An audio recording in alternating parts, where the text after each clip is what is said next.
ప్రియమైన స్నేహితులకు ప్రభు యేసుక్రీస్తు వారి నామములో ఫ్రెండ్షిప్ డే సందర్భంగా మీ అందరికీ శుభాకాంక్షలు తెలియపరుస్తున్నాను. నిజమైన స్నేహితుడు విడువక ప్రేమించును అనే మాట దేవుని యొక్క పరిశుద్ధ గ్రంథంలో మనం తెలుసుకుంటాము. స్నేహం కోసం మనం చెప్పాలంటే పరిశుద్ధ గ్రంథంలో ఇద్దరు స్నేహితులు ఉన్నారు, దావీదు, యోనాతాను. ఇద్దరు కూడా చాలా మంచి స్నేహితులండి. యోనాతాను రాజుగారి అబ్బాయి, దావీదు రాజుగారి దగ్గర పనిచేసేవాడు. రాజుగారి యొక్క సామాలు మోసేవాడు దావీదు. అయితే ఈ యోనాతానికి దావీదుకి చాలా ప్రేమ కలిసింది, మనసులు కలిసిపోయి ప్రేమ కుదిరింది, ఎంతో చక్కని స్నేహం కలిగి ఉన్నారు. అయితే దావీదు దేవుడి పట్ల భయభక్తులు గలవాడు కాబట్టి దేవుడు దావీదుకి తోడుగా ఉండి నడిపిస్తూ ఉన్నాడు. దానివల్ల ప్రజలందరూ దావీదుని ఇష్టపడుతూ పొగుడుతూ ఉన్నారు. ప్రజలందరూ దావీదుని పొగడ్డం యోనాతాను వారి నాన్న, ఇది రాజుగారు, అతని పేరు సౌలు, అతనికి నచ్చలేదు.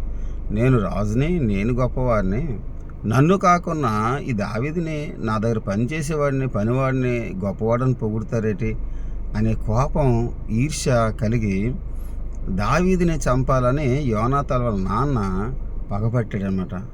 యోనాతాను దావీదు తరపున సౌలుతో మాట్లాడాడు. నాన్న, దావీదు మనకి ఏ అపకారం చేశాడు, ఏ అన్యాయం చేశాడు, చాలా మంచోడు, మన రాజ్యం తరపున పోరాడుతున్నాడు కదా, నువ్వెందుకు అతని మీద పగపట్టావు అని చెప్పి దావీదు తరపున మాట్లాడాడు.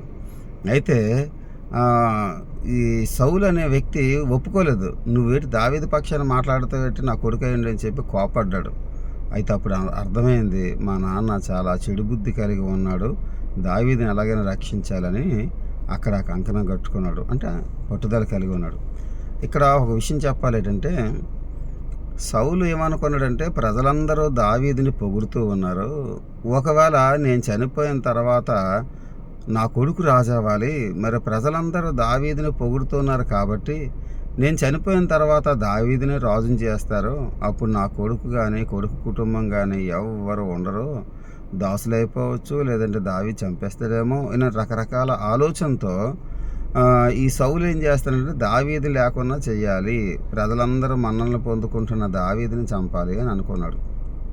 అయితే యోనాతాను మటుకి రాజ్యం పట్ల ఎటువంటి వాంఛ లేదండి.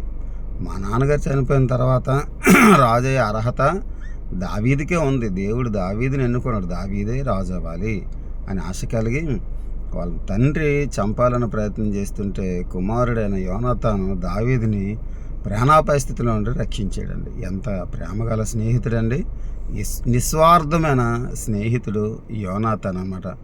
దావీదు పట్ల యోనాతాను చూపించిన స్నేహము చాలా గొప్పదండి. ఇలాంటి స్నేహం భూమి మీద ఎవ్వరిలో ఉండదు. ఎందుకంటే దావీదు చనిపోతే నా రాజ్యానికి అడ్డు ఉండదు, నేనే రాజు అవుతానన్న పరిస్థితి యోనాతానుది. కానీ అలాంటి ఆలోచన యోనాతాను లేదు. నేను రాజు అవ్వకపోయినా పర్వాలేదు, అనామకుడిని అయిపోయినా పర్వాలేదు, ఆఖరి మరణించినా పర్వాలేదు, కానీ నా స్నేహితుడు దావీదు రాజు అవ్వాలి అని దావీదు పట్ల ఎంత ప్రేమ చూపించాడండి. ఇలాంటి స్నేహితులు భూమి మీద ఎక్కడైనా ఉంటారండి, ఎక్కడ ఉండరు ప్రియులారా. కాబట్టి ప్రియులారా, దయచేసి ఆలోచించండి. స్నేహం అంటే మనం ఎవరితోనైతే స్నేహం చేస్తున్నామో మన ప్రాణం పోయినా పర్వాలేదు, కానీ మన వల్ల వాళ్ళకి మేలే జరగాలి, కీడు జరగకూడదు. ఈ రోజుల్లో స్నేహం ఎలాగుందంటే, స్నేహం అంటే మందుకు తిప్పుతున్నారు, మందు తాగుదామని కైనీలు కానీ పాన్ పరగలు కానీ లేదా సిగరెట్లు కానీ ఇలా తిప్పి అలవాటు చేసి వాళ్ళు బ్రతుకులు నాశనం చేసేస్తున్నారు. వీళ్ళేమనుకున్నాడు, నాకు మందు పార్టీ ఇస్తున్నాడు, వీడు ఎంత మంచి స్నేహితుడో, సిగరెట్లు తెచ్చిస్తున్నాడు ఎంత మంచి స్నేహితుడో, కైనీలు గుట్కాలు తెచ్చిస్తున్నాడు ఎంత మంచి స్నేహితుడో అనుకుంటున్నారు. కానీ అలాంటి వాడు ఏంటంటే మనల్ని నాశనం చేసేసే స్నేహితుడు, మరణానికి మనల్ని అప్పగించే స్నేహితుడు, మన విరోధి సాతానుడు. ఆ రోజు సౌలు ఉన్నాడు, ఈరోజు సాతానుడు ఉన్నాడు. దేవుడెందు మనం భయభక్తులు కలిగి ఉండట సాతానికి అంత మాత్రం కూడా ఇష్టం లేదు. మనల్ని చంపాలని వాడు ఉద్దేశిస్తున్నాడు, చెడగొట్టాలని ఉద్దేశిస్తున్నాడు. అలా చెడగొట్టే క్రమంలో మన స్నేహితులను వాడుకొని, అరే ఈ సిగరెట్ కాల్చి చాలా బాగుంటుంది, ఈ మందు తాగు, ఈ బీర్ తాగు చాలా బాగుంటుంది అని చెప్పి మన జీవితాన్ని పాడు చేస్తున్నాడు అనమాట. అమ్మాయిలో కూడా చూడండి, అమ్మాయి చూడు వాళ్ళ అబ్బాయినితో మాట్లాడదట, ఈ లెటర్ ఇమ్మన్నాడు అని రాయబారాలు చేసి మధ్యవర్తిగా ఉండి అబ్బాయి దగ్గరికి అమ్మాయిని తీసుకెళ్ళి పరిచయం చేసి వారి జీవితాలు పాడు చేస్తున్నారు. స్నేహం, ఈరోజు స్నేహాలు ఇలా ఉన్నాయన్నమాట.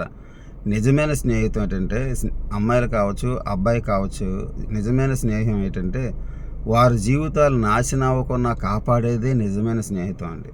అది చెడు వ్యసనాలు, అలవాట్లు కావచ్చు, చెడు సంబంధాలు కావచ్చు.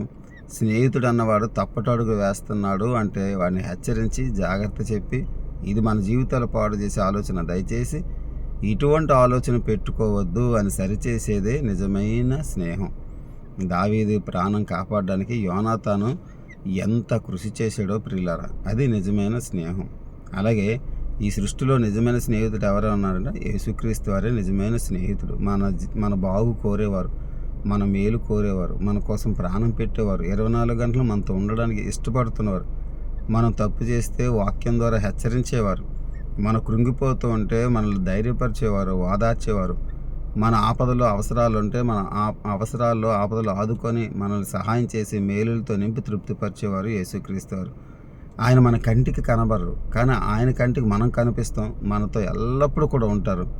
ఆయన ఎంత ప్రేమించారంటే యోనాతాను దావీదు గారిని ప్రాణాపాయం నుండి తప్పించారు అంతే.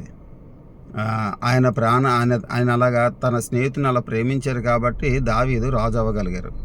యేసుక్రీస్తు వారు ఆయన కలవర కొండ మీద సిలువపై ఏ నేరం చేయకున్నా, ఏ తప్పు చేయకున్నా మన నిమిత్తం ప్రాణం పెట్టేసినంతగా ప్రేమించారండి. అంత మంచి స్నేహితుడు.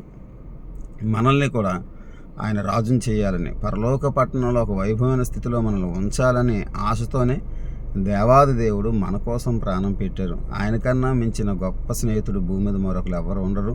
కాబట్టి ప్రభువుని తెలుసుకోండి, యేసుక్రీస్తు వారితో స్నేహం చేయండి, మంచి లక్షణాలు వస్తాయి. చాలామంది అంటారు కదా, 6 నెలలు సావాసం చేస్తే వీడు వాడవుతారు అంటారు. ఒక మనిషి ఎలాంటోడో చెప్పాలంటే వాళ్ళ స్నేహితులు ఎలాంటోలో తెలుసుకోవాలంటారు. యేసుక్రీస్తే నీ స్నేహితుడైతే యేసుక్రీస్తు వారు ఎంత గొప్ప క్యారెక్టర్ గలవారో నీ క్యారెక్టర్ కూడా అంత గొప్పగా ఉంటుంది, నీ సాక్ష్యం, నీ లైఫ్ కూడా అంత గొప్పగా ఉంటుంది. కాబట్టి ప్రభుని యేసుక్రీస్తు వారిని తెలుసుకొని మంచి స్నేహం కలిగి ఉండండి. యోనాతాను వలె మీ స్నేహితులకి మేలు చేసేవారుగానే మీరు ఉండండి. ప్రభు ఈ మాటలు దీవించి మిమ్మల్ని ఆశీర్వదించును గాక. ఆమెన్.